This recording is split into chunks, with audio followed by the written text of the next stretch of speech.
ಸ್ಯಾಂಡಲ್ವುಡ್ನ ಮೋಹಕ ತಾರೆ ರಮ್ಯ ವಿರುದ್ಧ ಅವಹೇಳನಕಾರಿ ಪೋಸ್ಟ್ ಕೇಸ್ ಸಂಬಂಧಪಟ್ಟ ಹಾಗೆ ಸಿಸಿಬಿ ಸೈಬರ್ ಕ್ರೈಮ್ ಪೊಲೀಸ್ನವರು ಈಗ ತನಿಖೆಯನ್ನು ಮುಂದುವರಿಸಿದ್ದಾರೆ. ಮೋಹಕ ತಾರೆ ರಮ್ಯ ವಿರುದ್ಧ ಅವಹೇಳನಕಾರಿ ಪೋಸ್ಟ್ ಕೇಸ್ ಸಂಬಂಧಪಟ್ಟ ಹಾಗೆ ಸಿಸಿಬಿ ಸೈಬರ್ ಕ್ರೈಮ್ ಪೊಲೀಸ್ನವರು ಈಗ ತನಿಖೆಯನ್ನು ಮುಂದುವರಿಸಿದ್ದಾರೆ. 12 ಆರೋಪಿಗಳ ಫೋನ್ ರಿಟ್ರೀವ್ಗಾಗಿ ಎಫ್ಎಸ್ಎಲ್ಗೆ ರವಾನೆ ಮಾಡಿದ್ದಾರೆ. ಎಫ್ಎಸ್ಎಲ್ ವರದಿ ಬಂದ ಬಳಿಕ ಚಾರ್ಜ್ ಶೀಟ್ ಕೂಡ ಪೊಲೀಸ್ನವರು ಸಲ್ಲಿಕೆಯನ್ನು ಮಾಡ್ತಾರೆ.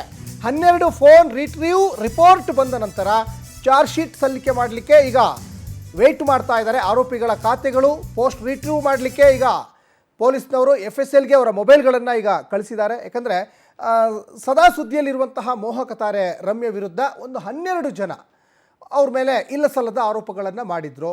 ಆಮೇಲೆ ಅವರು ಸೈಬರ್ ಕ್ರೈಮ್ ಮೊರೆ ಹೋಗಿದ್ದರು ಮೋಹಕ ತಾರೆ ರಮ್ಯ. ಅದಾದ ಮೇಲೆ ಅವ್ರನ್ನ ಅರೆಸ್ಟ್ ಕೂಡ ಮಾಡಿದರು. ಅವ್ರೇನೀಗ ಅವ್ರ ಮೇಲೆ ಅವಹೇಳನಕಾರಿ ಪೋಸ್ಟ್ ಮಾಡಿದ್ರಲ್ಲ ರಮ್ಯ ವಿರುದ್ಧವಾಗಿ, ಅವರ ಅರೆಸ್ಟ್ ಆಗಿದೆ. ಅರೆಸ್ಟ್ ಆಗಿ ಒಂದು ಕಡೆ ಅವರಿಗೆ ಹೊರಗಡೆ ಬರಲಿಕ್ಕೆ ಈಗ ಸಾಕಷ್ಟು ಇಲ್ಲ ಸಲ್ಲದ ಪ್ರಯತ್ನಗಳನ್ನು ಮಾಡ್ತಾ ಇರುವ ಬೆನ್ನಲ್ಲೇ ಆ ಆರೋಪಿಗಳ ಮೊಬೈಲನ್ನು ಈಗ ರಿಟ್ರೀವ್ ಕಳಿಸಿದ್ದಾರೆ ಪೊಲೀಸ್ನವರು. ಮತ್ತೊಂದೆಡೆ ಜಾಮೀನಿಗಾಗಿ ಬಂದಿದ್ದ ಆರೋಪಿಗಳು ಈಗ ಪರದಾಡ್ತಾ ಇದ್ದಾರೆ. ಅಂದು ಪೋಸ್ಟ್ ಹಾಕಿ ಪುಂಡಾಟ ಮಾಡಿದ್ರು, ಇಂದು ಬೇಲ್ ಸಿಗದೆ ಈಗ ಒದ್ದಾಡ್ತಾ ಇದ್ದಾರೆ. ಏನೋ ತಪ್ಪಾಯಿತು ಅಂದರೂ ಕೂಡ ಆರೋಪಿಗಳಿಗೆ ಜಾಮೀನು ಸಿಗ್ತಾ ಇಲ್ಲ. ಮಕ್ಕಳನ್ನು ಜೈಲಿನಿಂದ ಹೊರತರಲಿಕ್ಕೆ ಪೋಷಕರು ಕೂಡ ಹರಸಾಹಸ ಪಡ್ತಾ ಇದ್ದಾರೆ. ಬಡ ಕುಟುಂಬಗಳಾಗಿದ್ದು ಹಣ ಹೊಂದಿಸಲಿಕ್ಕೆ ಕಷ್ಟದ ಪರಿಸ್ಥಿತಿ ಈಗ ಎದುರಾಗ್ತಾ ಇದೆ. ಜಾಮೀನು ಮತ್ತು ಖರ್ಚುಗಳು ಓಡಾಟದಿಂದ ಪೋಷಕರು ಈಗ ಕಂಗಾಲಾಗಿದ್ದಾರೆ. ಸದ್ಯ ಜಾಮೀನು ಸಿಗದೆ ಜೈಲಿನಲ್ಲೇ ಈಗ ಆರೋಪಿಗಳಿದ್ದಾರೆ ಅನ್ನೋದು ಕೂಡ ಇಲ್ಲಿ ಗೊತ್ತಾಗ್ತಾ ಇದೆ. ಈ ಬಗ್ಗೆ ಹೆಚ್ಚಿನ ಡೀಟೇಲ್ಸನ್ನು ನಮ್ಮ ಪ್ರತಿನಿಧಿ ಸುಚಿತ್ರಾ ಕೊಡ್ತಾ ಹೋಗ್ತಾರೆ. ಸುಚಿತ್ರಾ, ಸ್ಯಾಂಡಲ್ವುಡ್ನ ಮೋಹಕ ತಾರೆ ರಮ್ಯ ವಿರುದ್ಧ ಅವಹೇಳನಕಾರಿ ಪೋಸ್ಟ್ ಮಾಡಿದ್ದ 12 ಆರೋಪಿಗಳಿಗೆ ಈಗ ಎದೆಬಡಿತ ಜಾಸ್ತಿ ಆಗ್ತಾ ಇದೆ ಅಂತ ಕಾಣಿಸ್ತಾ ಇದೆ.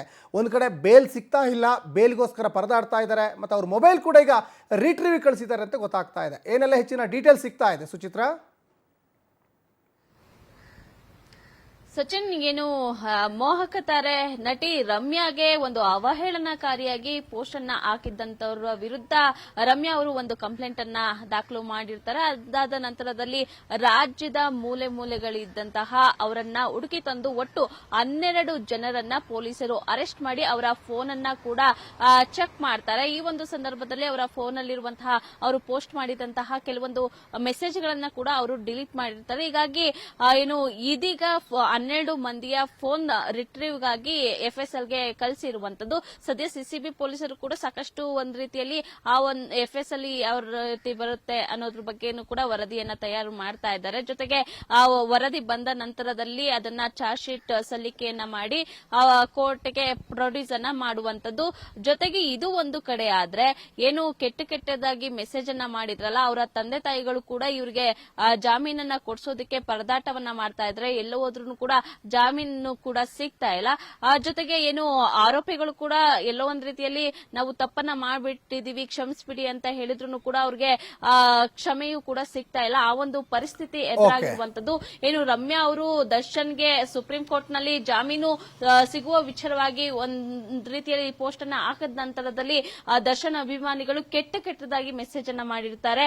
ಜೊತೆಗೆ ಇದಾದ ನಂತರದಲ್ಲೂ ಸಾಕಷ್ಟು ದರ್ಶನ್ ಅಭಿಮಾನಿಗಳು ಕೆಲವೊಬ್ಬರಿಗೆ ಸೋಷಿಯಲ್ ಮೀಡಿಯಾದಲ್ಲಿ ಇನ್ನೂ ಕೂಡ ಕೆಟ್ಟದಾಗಿ ಮೆಸೇಜ್ ಅನ್ನ ಹಾಕೋದಕ್ಕೂ ಕೂಡ ಮುಂದಾಗಿದ್ರು. ಸದ್ಯ ಇದಕ್ಕೆಲ್ಲ ಬ್ರೇಕ್ ಬಿದ್ದಿದೆ ಅಂತಾನೆ ಹೇಳ್ಬೋದು. ಸಚಿನ್, ಧನ್ಯವಾದ ಸುಚಿತ್ರಾ ತಮ್ಮೆಲ್ಲ ಡೀಟೇಲ್ಸ್ಗಾಗಿ.